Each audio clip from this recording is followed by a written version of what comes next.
Is the cost of living crisis truly over?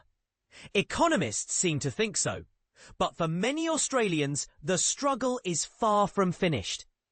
While financial experts declare the worst is behind us, everyday Aussies are still feeling the pinch. And this disconnect is sparking heated debates across the country. But here's where it gets controversial. Are economists out of touch with reality, or are they simply seeing the bigger picture that most of us miss? A recent Finder RBA cash rate survey revealed that 44% of economists believe the toughest times have passed, with household budgets supposedly on the mend. Yet when you ask ordinary Australians, those living paycheck to paycheck, the story is vastly different. A separate Finder survey of 1,014 Aussies found that a staggering 88% believe the cost of living crisis, affectionately nicknamed Cozzy Lives, is still raging on. And this is the part most people miss. Baby boomers are bearing the brunt, with 95% feeling the pain, followed closely by Gen X at 92%. Younger generations like Gen Y, 84%, and Gen Z, 83%, are slightly more optimistic. But the overall sentiment is clear. The crisis isn't over for most.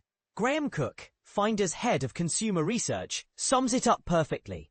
Despite talk of sunshine on the way, a lot of people still feel like they're in the middle of the storm.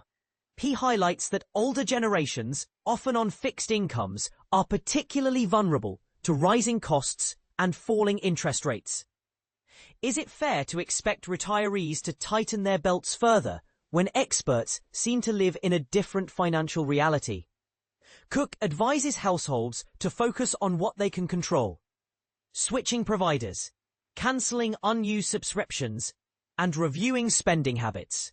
But let's be honest, these are band-aid solutions for a much deeper problem.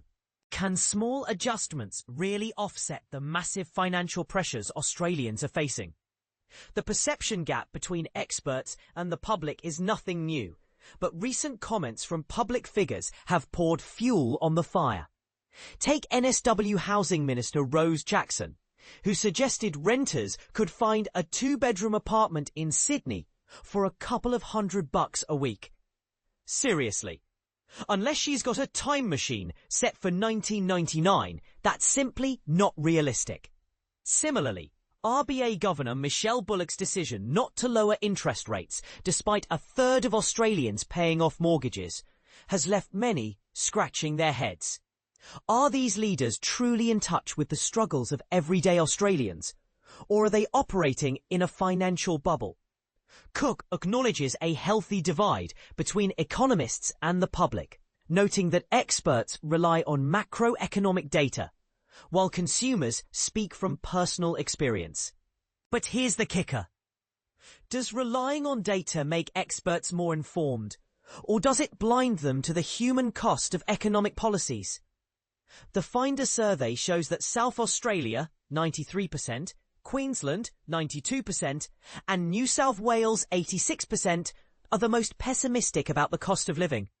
What does this say about the effectiveness of current economic strategies?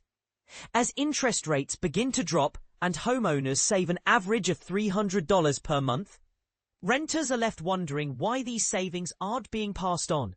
Is this a systemic issue, or just another example of the growing divide between property owners and everyone else? So, is the cost of living crisis over? For economists, maybe. For the rest of us, it's a question that demands more than just data-driven answers. What do you think? Are experts missing the mark, or are we failing to see the bigger picture? Let's hear your thoughts in the comments.